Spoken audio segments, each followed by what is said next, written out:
Back in Cameroon where I grew up, music had a very specific role to play. Young people growing up were not allowed, to pursue that as a passion or as a job or anything. And so growing up, that was the first challenge I faced was just having that connection as most young people would to music, but the inability to express that.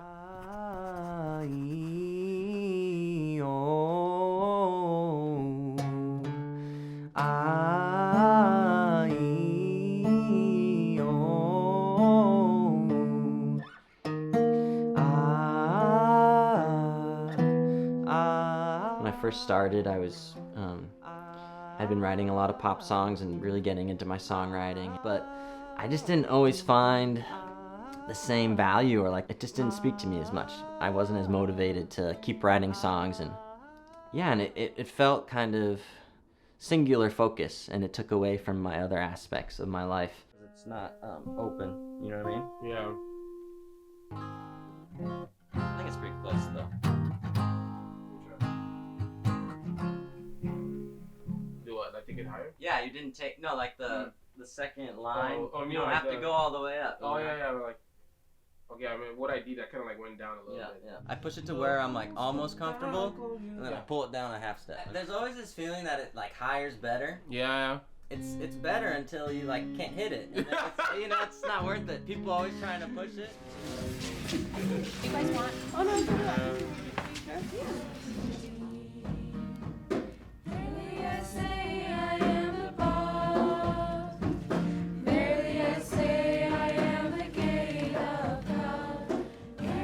So I met Max 2 months, I'll say 1 to 2 months after moving to the U.S. and we initially met at a Baha'i youth night, and pretty much a Baha'i youth night was a gathering where youths around Boston would meet to say prayers and songs and music and create a devotional space.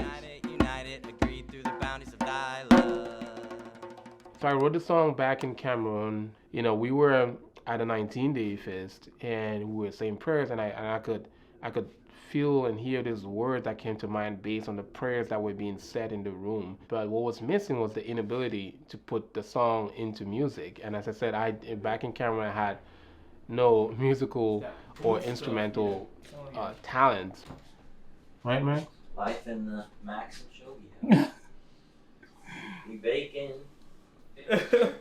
Yeah, of course, man. Like Max and I've been like back in Cameroon where I grew up, I was trying to be another person. I was trying to fit in with a certain crowd. I was trying to please all these other macho friends that I had. And pretty much it doesn't feel good to live in another person or live like another person. Welcome. Anytime. Ooh, a little coconut.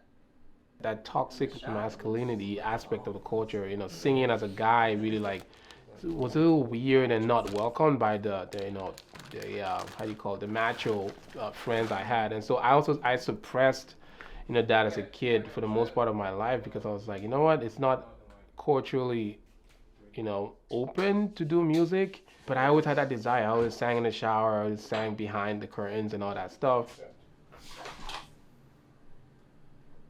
We should just cut into it. Yeah. I guess that's the only way to eat. I was just like, you want to stick your face in it, or? That's the bad way to do it.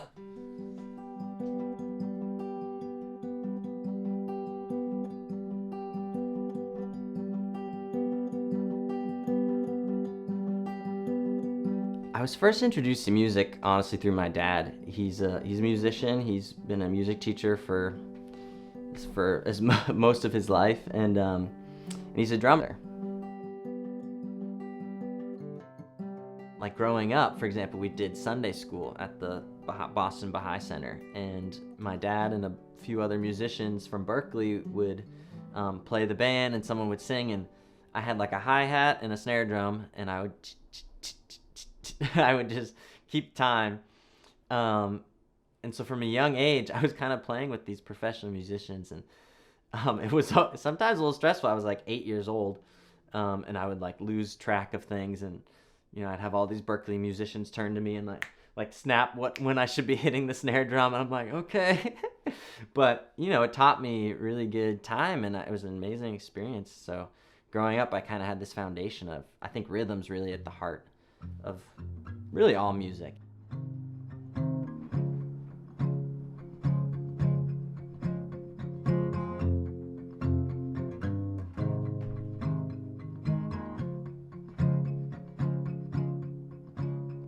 Help me to triumph by the host of thy glorious.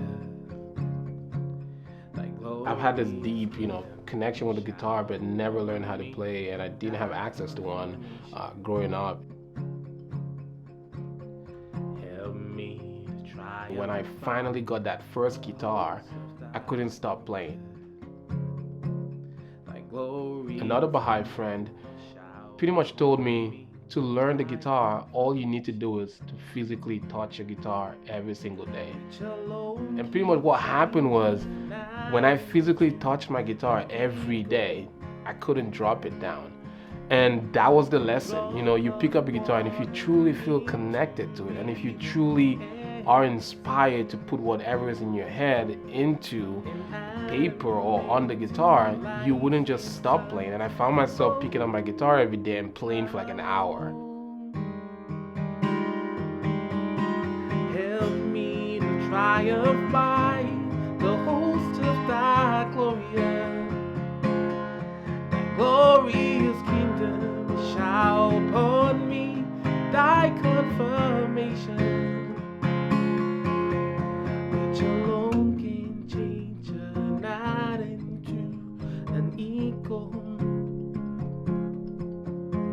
A drop of water into rivers and seas, and Adam into lights and suns. Oh, my Lord, help me to triumph by the host of thy glorious. Thy glorious kingdom it shall upon me, thy confirmation. Help me to triumph by the host of thy glorious.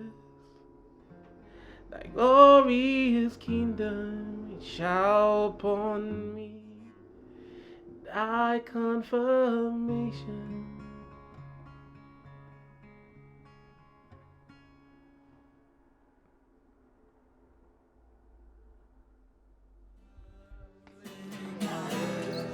It's close, right?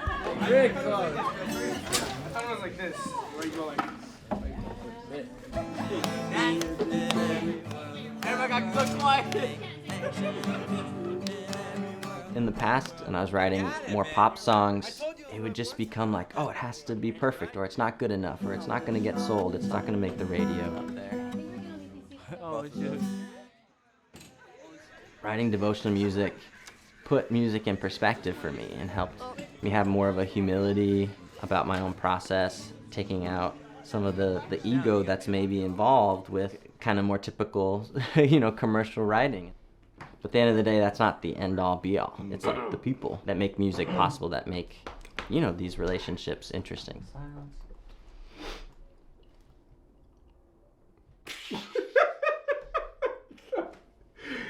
I can feel like the muscle around my face is like getting intense. Yeah, you can. Yeah, so it's trying to It's warmed up. So the first time Shogi and I met up after we first met at the youth night, Shogi had invited me to his house. Just to come visit. I think he might have mentioned he had like a song idea and he wanted some help with it. So he drove down to my place back when I lived in Brockton, Mass.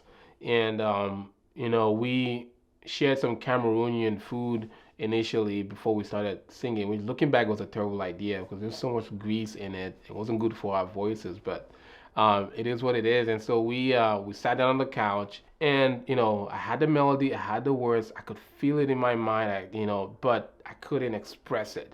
It was me just trying to communicate my beauty of the Baha'i writings and my appreciation for Baha'u'llah's word, through this song, but the melodies were in my head. I think in my mind I just wanted to, help kind of bring the song to life. So I was trying to figure it out. And so I was like humming and making all these sounds.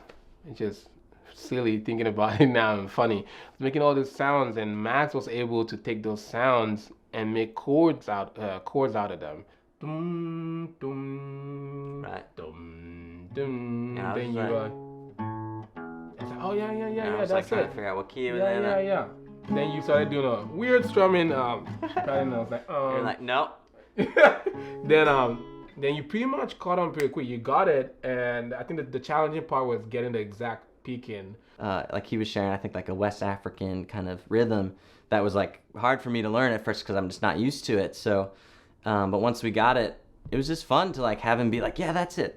It's exciting, like, you know, to have it click and, you know, having him sing on it, start in French, and then hear, you know, these lyrics that he put to it.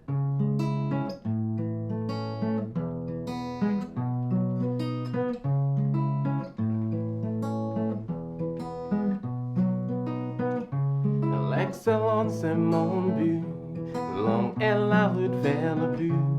Je m'accroche dans le chemin, à ta face chaque matin. Et quand les vies gagnent du terrain, mes chansons restent saines. Car je vois ta grâce sera toujours là pour moi. Yeah, yeah, oh, oh, yeah, yeah. Excellence is my goal. I know for me, when I put a prayer to music, it really brings the prayer to life. I really, sometimes I feel like I've heard a prayer, but I don't really hear it until I hear it in a melody, or I don't hear it until I hear it in a song, and then I can really understand the words. 'Cause I know your grace is always there for me. Yabba laba, yabba laba. When we pray and when we put prayer to music, according to the Baha'i faith, prayer helps elevate the soul after death. And so when we talk about spiritual music, being prayers put into music, I see that as it has an impact that supersedes or goes beyond our existence on this earth. And that is spiritual music to me. He's always there for me. Yabba, laba.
I thought it was mine.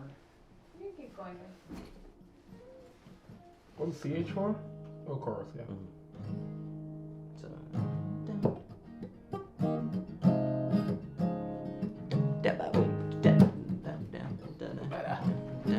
then you come in. So powerful is the light, is the light. So do a warm up. Yeah. I think the warm is gonna be the recording. Yeah, yeah. We've been nailing it so far. I'll run through. Yeah. Yeah.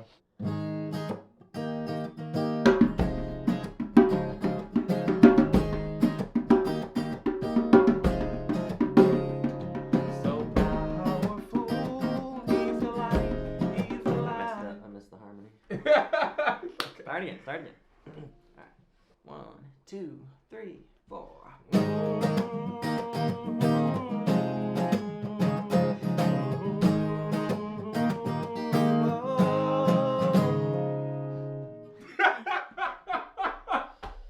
Tired, Something man. happened. I don't know.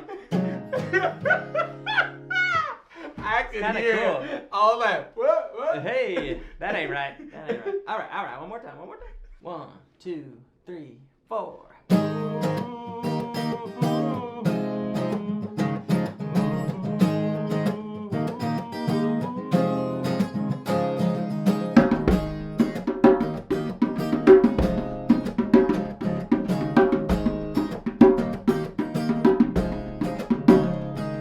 So powerful is the light, is the light. So powerful is the light of unity. So powerful, so powerful, so powerful, so powerful, so powerful, so powerful.